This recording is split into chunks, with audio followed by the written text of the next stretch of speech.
नमस्कार दोस्तों, स्वागत है आपका मेरे चैनल पे। दोस्तों, क्या अब जापान इंडिया को पीछे छोड़ने वाला है और दूसरी मोस्ट पावरफुल एशियन नेशन बनने वाला है? इस नए कदम को उठाने के बाद में आज इसी के ऊपर बात करेंगे। चलिए दोस्तों शुरू करते हैं। तो दोस्तों, शिंजो एबे के बाद में जापान के नए प्राइम मिनिस्टर बने थे योशिहिदे सुगा, जो कि दोस्तों अब एक नया बजट बनाने जा रहे हैं। उन्होंने इस time record high 51.7 billion dollar का बजट पास किया है मिलिट्री के लिए, जो कि दोस्तों 2021-22 के लिए है और पिछले साल से 1% ज़्यादा है। और दोस्तों, ये 9वीं बार है जब जापान का मिलिट्री स्पेंडिंग बढ़ी है और स्पेशली दोस्तों 6th जनरेशन के स्टेल्थ फाइटर जेट को बनाया जाना है और लॉन्ग रेंज की एंटीशिप मिसाइल को भी शामिल किया जाना है चाइना को देखते हुए, और इसी वजह से बजट को बढ़ाया गया है। और इससे पहले शिंजो एबे भी ऐसा ही करते रहे हैं। और अब दोस्तों सवाल आता है कि ऐसा जापान क्यों कर रहा है? तो दोस्तों, जापान नए फाइटर जेट, मिसाइल, वारशिप और ज़्यादा रेंज की मिसाइल्स को शामिल करना चाहता है, क्योंकि दोस्तों इसका निशाना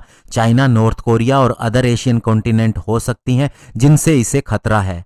और सबसे बड़ा पार्ट होगा दोस्तों जो जापान FX फाइटर जेट बना रहा है, जो कि दोस्तों 6th जनरेशन का फाइटर जेट होगा और US aerospace company Lockheed Martin के साथ में एक 40 बिलियन डॉलर की एक्सपेक्टेड कॉस्ट के ऊपर 2030 तक बनाने जा रहा है। और जापान की Mitsubishi heavy industry Lockheed Martin के साथ मिलकर इस प्रोजेक्ट के ऊपर आगे बढ़ेगी और इनिशियली इसे 706 मिलियन डॉलर का बजट दे दिया गया है। और दोस्तों लगभग 323 मिलियन डॉलर स्पेंड किए जाएंगे लॉन्ग रेंज एंटीशिप मिसाइल के निर्माण के लिए। और इसके अलावा दोस्तों जापान 628 मिलियन डॉलर खर्च करेगा लॉकहीड मार्टिन से 5th जनरेशन के F-35 फाइटर जेट 6 की संख्या में खरीदने के लिए, जिसके अंदर 2 शॉर्ट टेक ऑफ और वर्टिकल लैंडिंग वाले B वेरिएंट भी होंगे जो इसके हेलीकॉप्टर कैरियर से ऑपरेट करेंगे। और 912 मिलियन डॉलर के अंदर इसकी मिलिट्री 2 कॉम्पैक्ट वारशिप भी बनाएगी। लेकिन दोस्तों अब इंडिया कहां स्टैंड करता है? तो दोस्तों सिपरी के हिसाब से 2019 में इंडिया तीसरे बड़ा मिलिट्री स्पेंडर था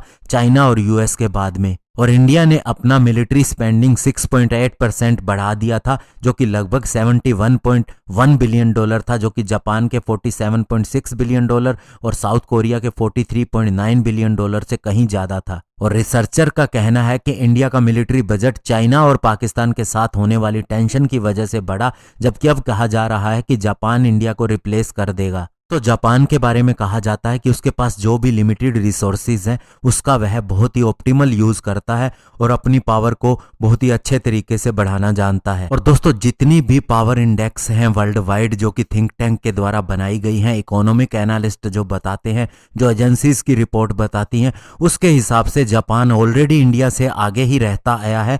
तो ऐसे में दोस्तों अगर हम कहें कि वह मिलिटरीली इंडिया से आगे हो जाएगा तो इसमें कोई बड़ी बात नहीं है, और अगर हो भी जाए तो हमारा मित्र देश है।